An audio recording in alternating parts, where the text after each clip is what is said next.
Well, hey there. What's up, Lego fans? Hope you're having a happy Wednesday today. I know I am, because Wednesdays are wild card Wednesdays, right? It's hump day. We're halfway through that work week. And what better way to start off a Wednesday than to talk some Lego? And this Wednesday, I am coming at you with a set review. So I alternate my Wednesdays. One week I'll do some sort of just off-kilter topic, and then the other week I'll do a set review. And yes, before you say it, it's another Star Wars set review. And why? Because they just are so gosh darn good, but I'll explain more in a second. I do want to start off by saying thank you just so much. If you're listening in to me right now on your favorite podcast platform, or maybe you're a visual person and you're checking me out on the YouTube page, I just really appreciate it. You can find me anywhere where you pretty much Google the Imagination Brick Shop. But let's get into it. Yeah, Star Wars. Gosh, Steve, let's get another Star Wars set review. You know what? Here's the deal. I have been talking news and rumors on Mondays on this podcast, and I can't help but just every Monday that rolls by, it seems to be like there's another rumor to talk about concerning the upcoming UCS Star Wars set coming out in October. And unless you've been living under a rock, you'll know it is an upcoming Death Star. And not just any Death Star, guys. It's a Death Star that is $1,000 Death Star. And why is that amazing or frightening or crazy? It's because it's the first $1,000 Lego set ever to be released. So we don't know piece count yet. We don't have pictures. We probably won't have pictures for a long time, but you can gather it's probably going to be over 9,000 pieces. We have heard rumors that there's going to be 40 minifigs, and that is an absurd number. And so having all of that come together, I thought, you know what we should do?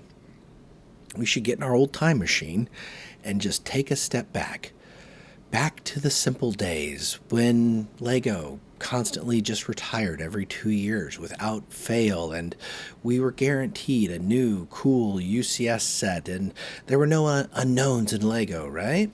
No, the year is 2008, and Lego, who has already released the Death Star 2 about 4 years earlier, the amazing, gigantic, one of my just ultimate sets that I always gun after. That's the dream set for me. The the Star Wars, gosh, don't burn me in the comments there. The Star Wars Death Star 2 had been released. It had been retired for a couple years now, but now they're releasing a new Death Star. And not just any Death Star, it's Death Star set 10188. And what's special about this set is it's a play scale set. And if you're tuning in on YouTube, you can actually see it. I have it next to me right now. But why this set particular? Y'all, it's an incredible set. It's a 16-inch diameter sphere. And it's a play style UCS set, which was one of the first UCS sets that we really got that was really dedicated towards play. Meaning there were different rooms, different scenes from not only Star Wars, the 77 original New Hope, but you've got scenes in here from Return of the Jedi as well. You've got your classic scenes where Luke is stuck in the trash compactor with the Dianga. You've got multiple versions of Han Solo where they're freeing Leia from the prison. You've got Emperor Palpatine on his throne in the final showdown between Luke and Darth Vader in Return. You've got an area underneath where Luke's swinging from when they were trying to escape, right? And they swing across over to the other ledge. You know, it had everything, and it had Lego fans just really, really excited, right? And not only was it huge, we're talking 3,803 pieces huge, like one of the largest sets ever at the time. Only the Millennium Falcon at that time was actually bigger. So it was gigantic, right? people were gunning for it. Star Wars. There was the Taj Mahal, but as far as Star Wars goes, it was just the Millennium Falcon. So people could not wait for multiple reasons. One, if you were, a fan of Star Wars, it was a cool play set to have. If you were a Lego collector, it was an amazing set to display. And if you were an investor, gosh, the money you can make on this thing, right? Because the Death Star 2 was going for big bucks.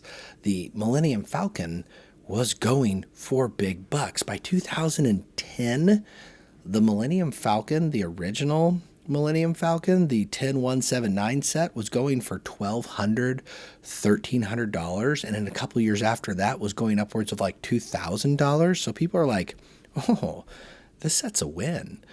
But it wasn't to be. And I'm going to get into that in a sec. But before I get into the details of what makes this set so crazy, I just want to give you some specs. Like I say, it came out September 1st, 2008. If you go to BrickCast, it's kind of funny. It's set 10188. And you look at that retirement date, it will say December 31st, 2010, which I don't know who's Wikipedia checking that, but there's a giant asterisk there. And people who invested this set will tell you that is not an accurate date. And I will talk about that in a second. But it was released for $400, which is about 10.5 cents per piece, which for Star Wars in 2008, pretty darn expensive. Star Wars now, that's actually pretty decent, especially for a UCS set. The other cool part, it had 24 minifigs. And at the time of its release, 6 of them were exclusive just to this set, plus the droids that were only found in this set. You had a Luke Skywalker in his Stormtrooper outfit, Han Solo in his Stormtrooper outfit, you had Assassin Droid, the Interrogation Droid, you had some Death Star droids, 2 Death Star Troopers. All of those were unique. Fast forward to now, unfortunately, none of those are unique. Some of the droids still are, but the droids are they're buildable droids. They're not really impressive pieces. You can actually build them if you've got spare pieces lying around. They weren't really true minifigs. But there were 9 of these minifigs in this set that are still unique to only 2 sets today. So, which I think is pretty cool. But yeah, you had Obi-Wan Kenobi, an old version. You had the Jedi Knight Luke Skywalker from Return. You had Grand Moff Tarkin, which everybody was excited about. You had a Darth Vader. You had 2 royal guards in their red outfits, which were incredible. Those are some of my favorite troopers, are the Royal Guard. I just think they're really cool looking. You had 2 of those. You had a C-3PO. And, of course, you had Emperor Palpatine, which I just always enjoy the Emperor Palpatine minifig as well. And don't forget, just for good measure, Chewbacca and Leia too. So you had everything, right?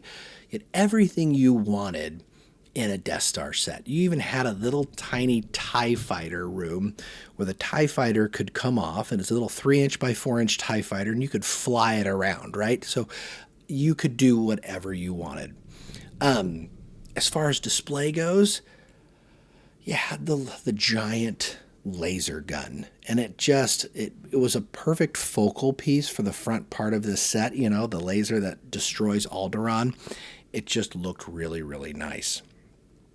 In the set itself, like I said, it had a bunch of different rooms. You had the Emperor's throne room, you had the hangar bay, the detention block, the conference chamber, a droid maintenance facility, you had the trash compactor, you had moving parts like the rotating turbo blasters up top, the tractor beam controls, you had a firing laser cannon, obviously, and then you had the Death Star super laser, what I just talked about. So, again, what else could you ask for? And I will say, it's funny. Oh, you even had a printed Star Wars piece. Just a printed set that said Star Wars. If you collected Lego, like you just wanted one set, this set made people ecstatic, right? Like everybody, I remember personally, I got this set as a Christmas gift. I think the year was 2014, which 4 years past the brick set retirement date, I might add. And I still remember it was a giant surprise gift from my wife. It was a set, like at the time, I never thought in a million years that I would own this set, right? It was a holy grail at the time. But I got it. And it was such a fun build, very stable build. You had the main 2x2 block areas that separated the rooms. And so the build itself to this day, again, is very stable. I never feel like it's going to break when I hold it. And so it was just exciting. It was exciting to build. It was exciting to display. And like I said, at the time, it was one of the largest sets that I had owned. Before I bought the Tower Bridges. But here is the crazy part, and the part that I kind of want to get into. And if you know anything about Lego, or if you've been collecting, or you're a Star Wars Lego fan like I'm a UCS Lego hunter, you'll know from the investing side, I had said earlier, like it was a win, right? How could you lose on a set like this? Well, this set did what no other set at the time did, and really no other set has still done quite to this day. And if you saw the thumbnail on there, you know what it did. It never retired, right? It never went away. Star Wars sets and just Lego sets in general, it was not uncommon to have a 2-year shelf life. It would retire. If you were investing in it, all your sets that you'd hold on to, you'd hold on to it for another year, sell it at year 3, and make a tidy little profit. Well, here's the crazy part. I said it had an asterisk on 2010. I don't know why it says it, because it did not retire then. The actual retirement date for this set is December of 2015. Okay? So it was released in 2008 and retired right at the end of December 2015. If you're doing the math, that's 8 years, or about 90 months. And here's the deal. If you spent $400 on this set as an investment set, that's a lot of money tied up into a Lego set. And a lot of people, because at the time, if you were part of any investing forums or things like that, if you were like at brickpicker.com and looking at all the investment forums at that time, it became a punchline. It became the ongoing joke for why you can never guarantee making money on Lego. People bought, I just remember hearing people saying, I bought 10 of these. It's going to be a win. 10 of these means I've invested $4,000 of my money in 2008 post-financial crisis because I'm going to make my money. I'm going to make a killing on Lego. I'm going to triple my value, sell it for over $10K, and walk away a rich man. That just didn't happen. And here's the even funnier part. If that wasn't enough, because people eventually are like, I'm going to hold on to it. They either had two options: hold on to it or try and sell it at least at the price you bought it, or sell it for a loss, recoup your loss, and invest it in other things. And that's what actually the majority of people did. They sold it at a loss. Like you could get this set for $300, $350 at the max for a long time. So people took a bath on this set. But some people held on to it, and they're just like, no, it's going to retire. And they had that ongoing joke of one day it's going to get off shelves. And come 2015, it was finally like, you know what? It's going to go away. It's going to finally go away. And then it got replaced. As the world's biggest slap in the face to every Lego investor in this set, it got replaced literally within a few months of its retirement date with set 75159, the Lego Death Star. And yes, granted, it is a different set. It is a modernized version of this set, but it's the same set. It's the same rooms. It's the same setup. It's the same build experience. It had 3 more minifigures, so it had 27 minifigures. But here's the kicker. It was also, oh yeah, it had more pieces too. It had 4,016 pieces. So it had 150 more pieces, 3 more minifigs.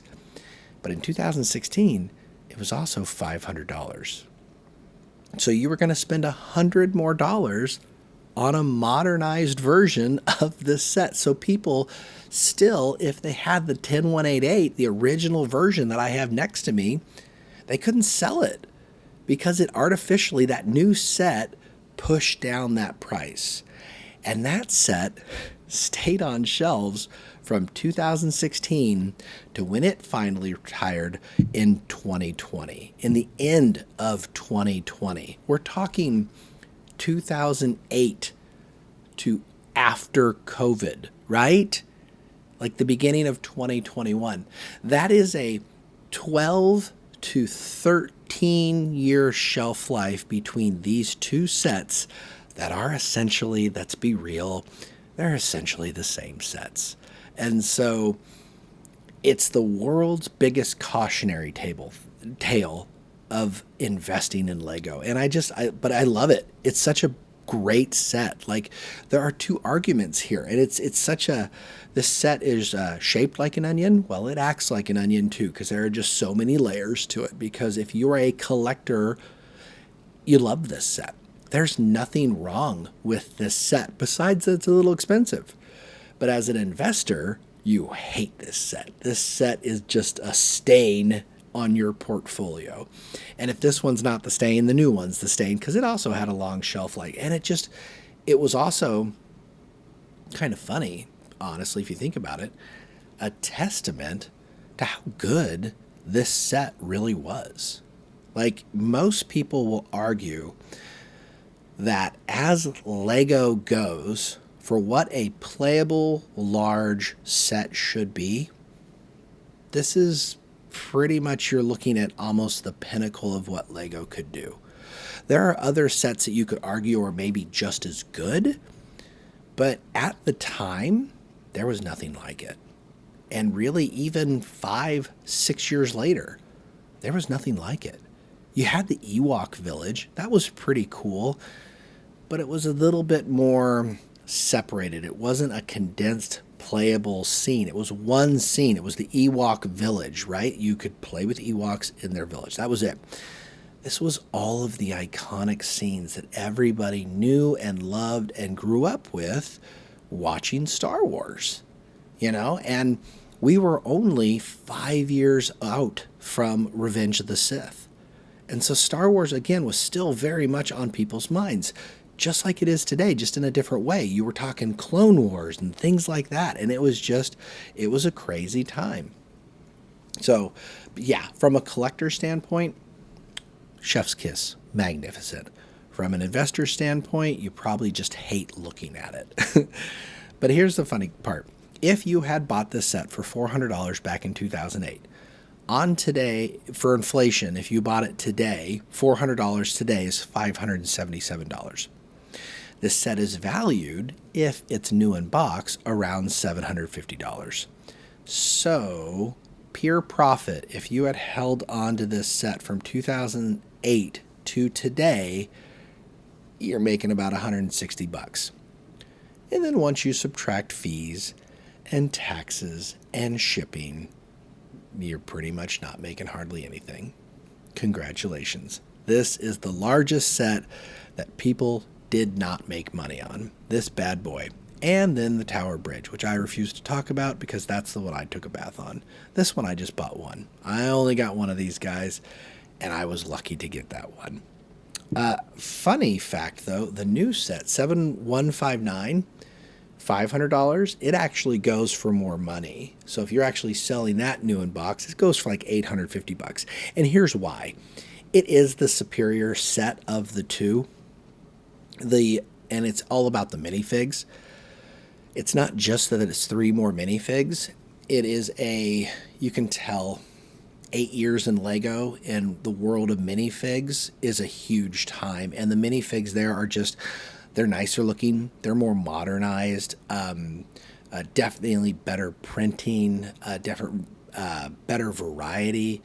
and then the structure itself is just slightly better. But I think honestly, the whole difference of to why the newer set is worth more money is down to the minifigs. So there you go. There's the story of 10188. If you didn't know about it, go look it up. It's really cool. And in fact, like I say, my advice is go see if you can check out some old forums. It's just really funny or it's either really funny or really disheartening, or mostly just a cautionary tale about Lego and investing and everything that goes with it. So anyway, there you go.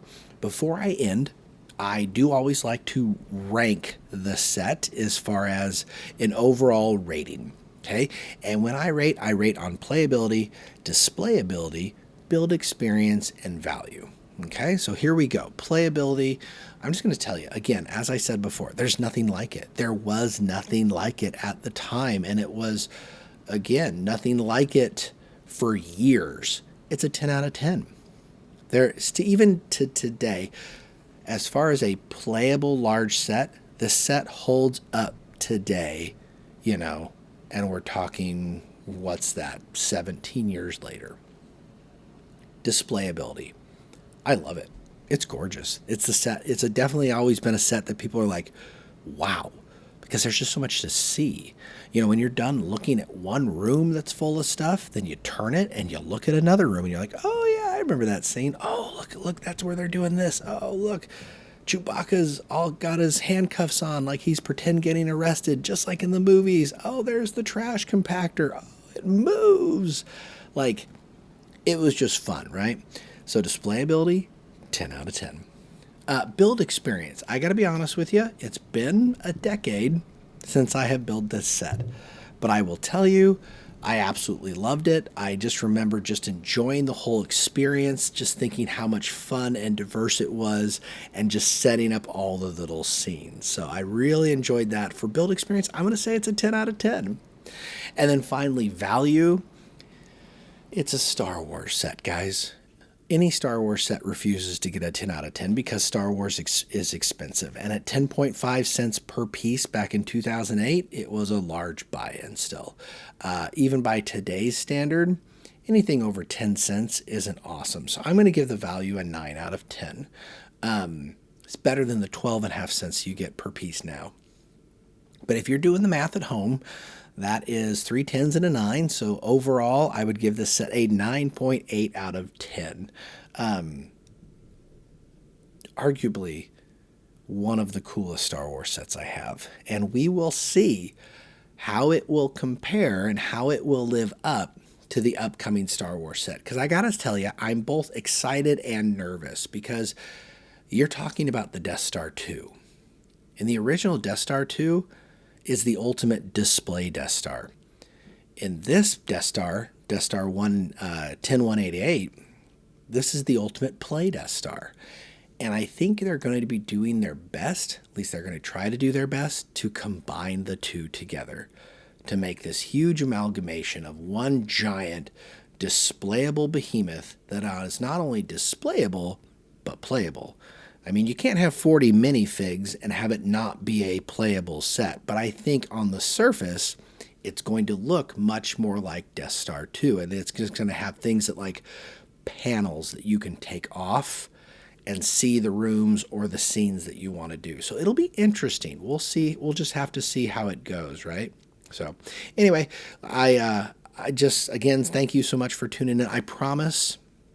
Well, next Wednesday is a Wild Card Wednesday. We won't be doing a set review anyway. But I promise in 2 weeks, if I come back with a set review, I promise I won't make it Star Wars. We've done 2 in a row now. We're going to move on to something new and different. But it's just fun. It's fun looking back at the craziness that is a set like this, right? So leave me a comment below. Did you buy this set? Oh my gosh, if you invested in this set, please let me know your experience. Did you take a bath on this? What did you do? Like, I honestly want to know. How did you store it? Like, it's one of the biggest boxes ever. Like, I don't know how people would have just hung on to this so long because it was such a big box. But yeah, let me know your experience. I would love to hear you. And if you comment, if you're watching on like YouTube, I answer all the YouTube comments. I love the interaction. I love talking about everything Lego. So feel free, leave me a comment. Let me know your thoughts. Am I in on this? Like, did I review it right? Did I give it the wrong score? You let me know. Any interaction, I would hope we have a positive interaction. Don't leave me something negative just to be a negative person. But, I love interacting with y'all, and I love y'all listening, and I just appreciate you. It makes my day, and I just hope that this makes your Wednesday, or at least makes it just a little bit better, because days are always a little bit better with Lego, right? So anyway, with that, like I say, I'm going to call it here. I'm going to come back to you Monday with some more news and rumors. We have some really cool brick heads that I'm going to be talking about on Monday, in addition to some sets that are coming out in April that are kind of blowing my mind. But until Monday, I will have to catch you on the next one. Bye.